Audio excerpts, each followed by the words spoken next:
World War II became the largest armed conflict in human history. 62 countries participated, and the number of deaths exceeded 70 million people. Fortunately, these horrific events are now far in the past, but the preserved archives of documents, photographs, and video chronicles will always remind us of the horrors that people had to endure at that time. In this video, I offer you to learn a lot of useful and interesting information about the amazing military equipment, tragic events, and mysterious legends associated with the period of World War II. Enjoy the viewing. The Enigma encryption machine became the main communication tool of the German army, allowing the transmission of crucial information in encrypted form. In 1918, German engineer Arthur Scherbius obtained a patent for a rotor encryption machine, which he named Enigma. The commercial device attracted the attention of the Reichswehr staff, and in 1926 the first Enigmas were installed on some warships. After the experiment, 3 German armies were equipped with these machines. Enigma is a rotor machine consisting of mechanical and electrical networks. In the German armed forces, communication devices were divided into 3 networks, each of which had its own machine setup. However, the principle of its operation remained unchanged. The sender entered a message, which was encrypted under the influence of various electrical impulses. The receiver's Enigma had a dynamic decryption key and translated the encrypted message into plain text. Interestingly, as early as 1929, the Enigma machine made its way to Poland, and Polish cryptographers developed their project to decrypt confidential messages. However, the Germans were more cunning and added additional rotors to the machines, allowing them to continue transmitting encrypted information without risks. Then, in 1943, British scientists, including Alan Turing, began working on decoders. He managed to develop a new decryption method based on the Germans' most common colloquial words found in messages, such as greetings and curses. The British decoder compared known text fragments with the rotor positions, then, from a multitude of combinations, retained several logical continuations of the sought word. To get as many known fragments as possible, the English deliberately mined German waters and intercepted messages about it from unsuspecting fascists. Thus, the English managed to outsmart the Germans and prevent a number of Abwehr operations. However, the Enigma machine is still considered one of the most legendary inventions of World War II times. Despite his power, ruthlessness, and self-confidence, Hitler anticipated the need for a shelter where he would be entirely invulnerable. From 1936 to 1944, by his orders, a large bunker was constructed. The Führer's hideout consisted of 2 interconnected shelters, in the lower of which he, along with his beloved Eva Braun and close subordinates, settled in 1945. Inside, the bunker spanned 2 levels. The upper level was 4 meters below ground and comprised various small rooms, including a kitchen and wine cellar. At the end of the corridor, there was a staircase leading to the lower level, where the Führer himself settled. The lower part of the bunker included 18 small rooms, a telephone station, generators, and ventilation equipment. Hitler's close subordinates lived on the upper level. When Hitler realized he had irreversibly lost, he decided to end his life by suicide. His beloved Eva Braun agreed to support his decision and leave life with him. This decision pleasantly surprised Hitler, and on April 29th, the couple married, swearing that true Aryan blood flowed in their veins. On April 30th, the newlyweds carried out their plan. Eva Braun poisoned herself with cyanide, while Hitler shot himself. According to his prior order, subordinates carried their bodies to the garden and burned them. On May 2nd, the bunker was captured by the Soviet army. Inside, 2 bodies were found, presumably belonging to Hitler and Braun, as well as the 6 deceased children of Joseph Goebbels, who were killed by their own mother using cyanide. In 1959, the bunker was detonated. The shelter is now filled with concrete and covered with soil, and atop it lies a parking lot for visitors to a small park.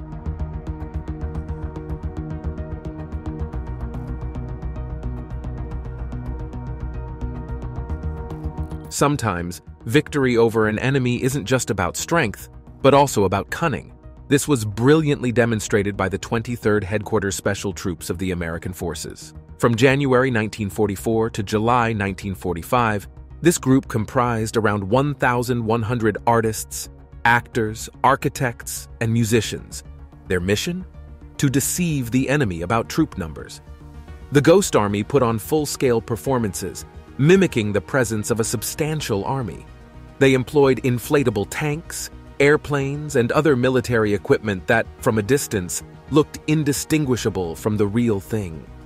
In the woods, they hid massive speakers that emitted sounds of bombers and tanks.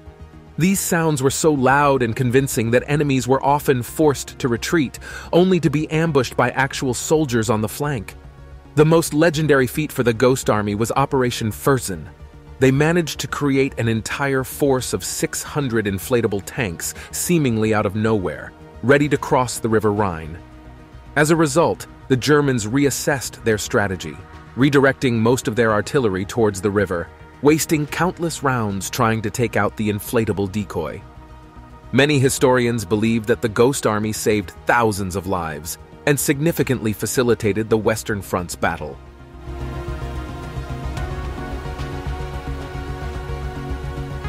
In the German town of Bad Arolsen, there is the Documentation Center on the Persecutions by the National Socialist Regime. This archive holds over 30 million documents related to Nazi persecutions. Since 2013, the archive has been recognized as part of UNESCO's World Documentary Heritage. As early as 1943, the Western allies of the anti-Hitler coalition began gathering information about the victims of the Nazi regime. In 1944, the Central Bureau for the Search for Prisoners was opened in London. It later moved to Frankfurt am Main. By 1946, the headquarters for the search service became the German town of Arolsen. The archive's collection encompasses a vast amount of documents, ranging from 1933 to the post-war period. It contains numerous surviving records from concentration camps and prisons, workbooks, medical documents, informational books detailing searches for missing individuals, and even records from the Gestapo and SS organizations. The archive has a name card file counting about 50 million cards, containing data on 17.5 million individuals. In addition, personal belongings of more than 3,000 prisoners are stored here. In 1998, digitization of all documentation in the Bad Arolsen archives began. Thanks to this, interested users can access the stored information. In 2006, the archives were declared open. This was done to aid historians in conducting various research, and for relatives of those affected by the monstrous regime to learn as much about them as possible and even retrieve personal belongings if available. The Arolsen archives demonstrate the full scale of the inhumanity of the Hitler era.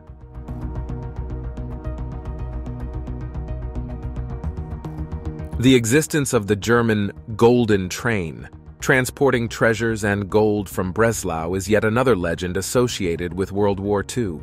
It's well known that the Germans took treasures from occupied territories for themselves. Over the course of the war, an incredible amount of wealth had accumulated, and it was no longer possible to hide them in underground tunnels. According to the legend, a train departed from Breslau carrying over 300 tons of gold, jewelry, weapons, and paintings. However, after entering one of the tunnels beneath the Owl Mountains, it vanished without a trace. It's believed that the train was intentionally hidden in one of these tunnels. Over time, the Golden Train was forgotten. But in 2015, it made headlines again after two co-founders of a digging company, Peter Koper and Andreas Richter, claimed to have located it using ground-penetrating radar. As evidence, they presented the images they'd captured. Remarkably, according to the statement of the Polish Minister of Culture, the images weren't fake, and something resembling a 100-meter-long train indeed lay in one of the underground tunnels. However, there was no confirmation that it was the legendary Golden Train. In 2016, Koper and Richter finally obtained permission to conduct excavations near the Wrocław-Wałbrzych railway track. Following this, a surge of tourists began visiting Walbersijk, much to the delight of the city's mayor. He even planned to name a street in honor of Koper and Richter, but during the excavations, unfortunately, no underground rails were found, and what seemed like a train turned out to be an ice block. Despite their setback, the two adventurers still hope to one day find the golden train and prove to the world that it exists.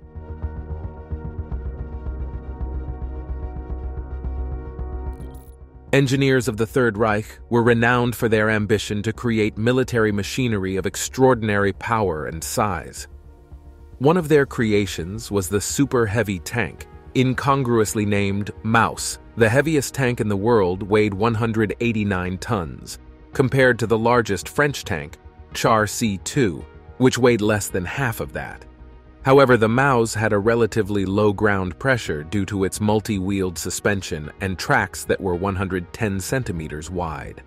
The main feature of the German supertank was its ultra-strong circular armor, dual-caliber 128 and 75 guns, and an electromechanical transmission. Only 2 units of the Maus were produced by the Germans. Each of these behemoths was designed to advance fearlessly, obliterating enemy tanks in their path. But, in reality, neither tank ever saw combat. In April 1945, as the Red Army approached the testing grounds housing these two engineering marvels, the Germans decided to destroy them. Both tanks were blown up, but only one sustained significant damage. The Russians captured the tanks and subsequently combined the two into one, which is now on display at the Patriot Park near Moscow.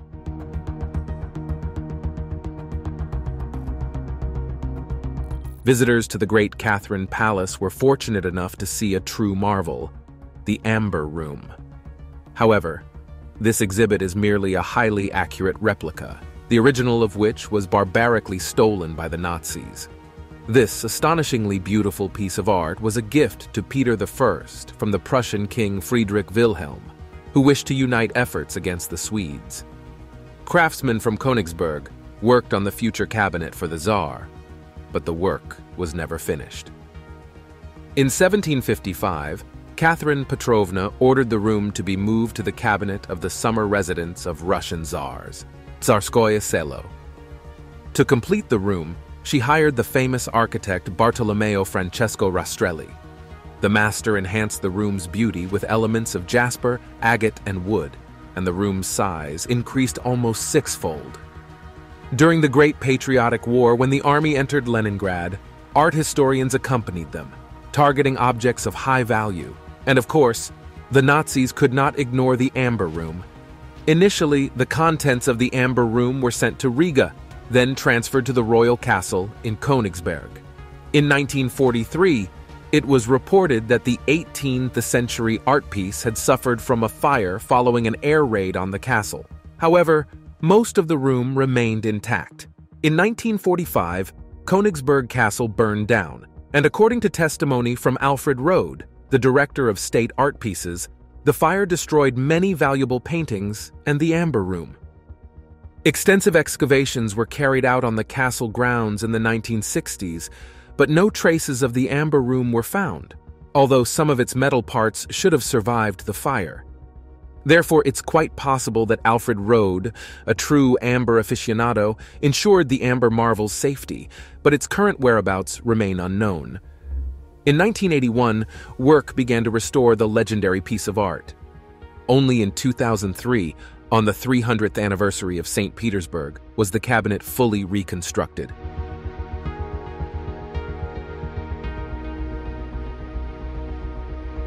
The sinking of the cruiser Indianapolis is considered the worst tragedy in the history of the U.S. Navy. On July 30th, 1945, the Indianapolis was heading towards Leyte Island in the Philippine Sea. That day, it was returning after delivering parts of the first atomic bomb, which would be dropped on Hiroshima a week later. Suddenly, the cruiser was hit by 2 torpedoes launched by a Japanese submarine. The Indianapolis quickly began to sink. From the moment of impact to full submersion, only 12 minutes passed. Americans on board went into panic and couldn't launch enough lifeboats in time. Out of the 1,196 crew members, only 316 survived. 300 perished immediately, and the rest met agonizing deaths. For a long 5 days, as the cruiser was being searched for, survivors remained in the water, clinging to lifeboats and debris. Some crew members got poisoned by engine oil, ingesting water. Others died from wounds and dehydration, but most of them fell victim to sharks. For a long time, the wreckage of the cruiser remained undiscovered. However, in 2017, the Indianapolis was eventually located by a team of civilian researchers led by Microsoft co-founder Paul Allen. The cruiser, lying at a depth of about 5,500 meters in the Pacific Ocean, was discovered using a special deep-sea search vessel. On his Twitter, Allen posted a series of pictures of the Indianapolis wreckage and stated that this discovery honored the memory of those who perished in the tragedy.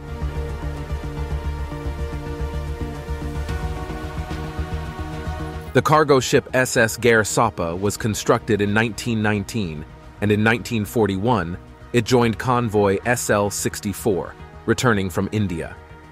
The ship carried a significant amount of tea, iron, and about 200 tons of silver bullion. On their way to Britain, they were hit by a severe storm, and Captain Gerald Highland decided to change course. It was then that they were spotted by a German bomber. As a result of an attack by the U-101 submarine, the ship sank, missing its destination by 500 kilometers. The entire crew of 85 people perished. The sunken vessel remained deep underwater for nearly 70 years. It wasn't until 2010 that the British government granted permission to Odyssey Marine Exploration to search for Garasapa, with the stipulation that 20% of any recovered treasures would be returned to the Treasury. In less than a year, Odyssey managed to locate the sunken cargo ship 480 kilometers off the Galway Bay. The ship was at a depth of 4,700 meters, complicating the retrieval of its valuable cargo. However, the treasure hunters managed to recover around 20% of the bullion from the seabed. Yamashitas Treasure is a legend from World War II times. It's believed that the Japanese army stole vast amounts of treasure from Southeast Asia and hid them in caves and tunnels in the Philippines. According to legend, the main player in this event was General Tomoyuki Yamashita, who led the Japanese forces in the Philippines in 1944. American historians Sterling and Peggy Seagrave believe that the stolen treasures indeed existed, but all the tunnels had long been looted by the Yakuza and Japanese authorities. Their theory gained credibility in 1988 when a Filipino treasure hunter named Rogelio Roxas filed a lawsuit against former Philippine President Ferdinand Marcos, accusing him of stealing Yamashita's treasures. Roxas claimed that he and his team found the location where the valuables were hidden. He managed to extract a box containing 24 gold bars and a golden Buddha statue weighing around a ton. Although Roxas sold the gold, selling the statue became complicated, and the then-ruling president got involved. Roxas was beaten and arrested, and the Buddha statue subsequently vanished from his home. Surprisingly, the trial still took place, and in 1996, Roxas and his team won a lawsuit amounting to $40.5 million, although it was later reduced to $13 million. Despite the statue never being found, the Hawaiian court recognized its existence. The Bismarck is a legend of the German naval fleet from World War II. The battleship's total length reached 251 meters, a width of 36 meters, and a height from keel to the top deck of 15 meters. The total weight of Bismarck's armor was 18,700 metric tons. The full displacement reached a monstrous 50,000 tons, despite the fact that according to the London Agreement, this figure should not have exceeded 35,000 tons. The Bismarck was equipped with 8 guns of .380 caliber and 12 of .150 caliber. Now you can imagine what a behemoth the German battleship was. Of course, Hitler treasured the Bismarck, and for a long time did not send it into battle, seemingly sensing that his pride would have an unfortunate fate. This turned out to be the case. While executing Operation Rheinübung in the Denmark Strait, Bismarck, along with the heavy cruiser Prinz Eugen, engaged in a complex battle with British ships Hood and Prince of Wales. It seemed the Germans had won, successfully attacking the Hood, but then the ships separated. This was their primary mistake. Bismarck was subjected to a prolonged pursuit by the British squadron, and on the morning of May 27, 1941, the legendary battleship sank. Out of the 2,220 crew members, only 116 survived. The search for the battleship's remains began in 1988 by oceanographer Robert Ballard. In 1989, 960 kilometers off the western coast of France, and at a depth of 4,790 meters, with the help of a deep-sea submersible, Ballard managed to find the sunken Bismarck. The study revealed that the battleship first capsized, and then underwater it flipped upside down, settling in this position on the seabed. The most shocking discovery, however, was that the Bismarck sank not due to the damage from the British battleships, but as a result of the crew opening the Kingston valves. In other words, the crew chose to scuttle their ship, realizing that they would not survive anyway.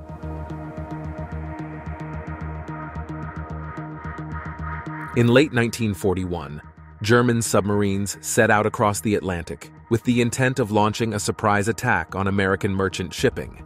The Germans indeed caught the Americans off guard. However, what seemed to be a winning situation turned into a tragic failure for the attackers.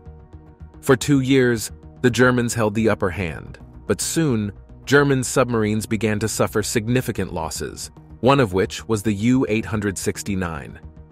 During World War II, the long-range 9C-class submarines were used for patrolling and launching attacks off the coasts of America and Africa.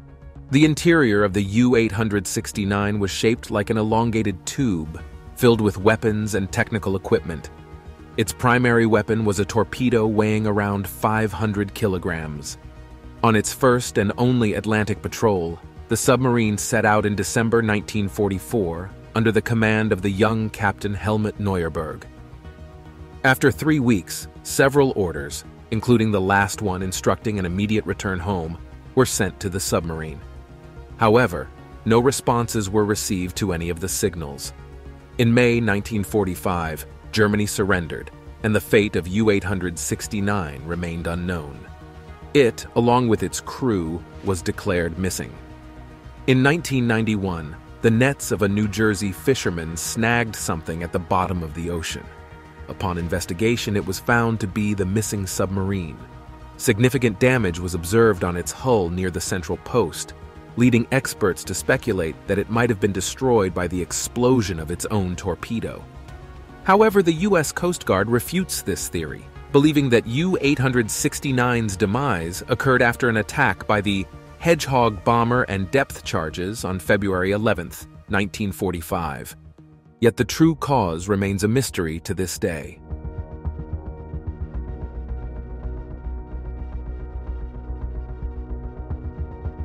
The American cargo ship, named after the Irish officer Richard Montgomery, was built in March 1943. In August 1944, the vessel left the shores of Hog Island in Philadelphia, carrying more than 6,000 tons of munitions. After journeying from the Delaware River to the mouth of the Thames, near the English town of Sheerness, the ship ran aground. Rescuers were rushed to the scene, but before their arrival, the ship broke in half and sank. To this day, the SS Richard Montgomery remains at the same location, at a depth of only about 15 meters. While the masts protruding from the water create a unique landscape, the munitions that sank with the ship pose an incredible threat to the town and its surroundings. An exclusion zone surrounds the ship, guarded by the Maritime and Coast Guard Agency. According to research conducted in 2001, a large amount of unexploded ordnance lies with the shipwreck at the bottom of the Thames, including fragmentation bombs, smoke canisters, and more. In total, there's about 1,400 tons of high explosive material in TNT equivalents, which could raise wave heights up to 5 meters and cause significant damage to the town. Despite this amount of explosive ordnance, the Maritime and Coast Guard Agency assures residents that the risk of explosion is extremely low. On July 4, 1947, one of the most mysterious events of the post-war period occurred. That night, a farmer from Roswell, New Mexico, heard strange popping sounds but dismissed them, attributing them to a severe storm. The next morning, when he went to check on his livestock, he found not his herd but numerous strange fragments of unknown origin. Very soon, U.S. Air Force Colonel William Blanchard arrived at the scene. After examining the suspicious objects, he reported that a mysterious disk, unlike any earthly craft, had been found near Roswell, suggesting it might belong to extraterrestrials. Imagine how sensational this news was. However, its connection to alien civilizations was quickly debunked. After Blanchard's shocking statement, General Roger Mason Ramey arrived to inspect the debris. He was deeply surprised by the previous conclusion. After his visit to Roswell, different articles began to appear in newspapers where Ramey explained that the found objects were merely debris from a crashed weather balloon. It seemed the mystery was solved. However, many UFO enthusiasts to this day continue to believe that an alien spaceship truly crashed in Roswell, and that the weather balloon explanation was deliberately published to hide the truth from the public.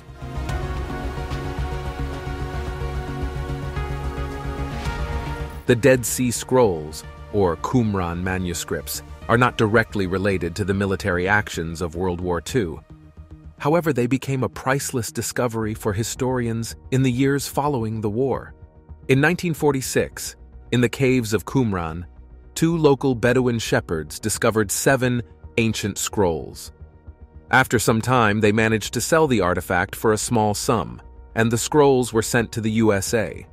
3 years later, they were returned to Israeli territory, and archaeologists began extensive excavations on the northwest coast of the sea. Within a month of digging in Cave Number 1, fragments of manuscripts, linen fabrics, and other artifacts dating back to the 3rd century BC were found. In 1951, in a second cave, archaeologists uncovered 300 fragments from 33 Hebrew manuscripts. Excavations continued until 1956. During this time, 9 more caves were discovered, also containing fragments of various manuscripts. Some of them were heavily damaged, but several fragments were excellently preserved. Thanks to the meticulous work of scholars, 190 biblical scrolls were reconstructed from all the found fragments. According to bibliographers, before this discovery, the analysis of biblical text was based on medieval manuscripts. The Dead Sea Scrolls expanded scholars' understanding of the Old Testament texts from the Second Temple period. Therefore, the discovery of the manuscripts was one of the most significant finds of the post-war era. And that's all from me. If you enjoyed this video, don't forget to rate it, subscribe to the channel, and hit the bell icon. Your activity is the best reward for me. Thank you for your attention. See you soon. Bye.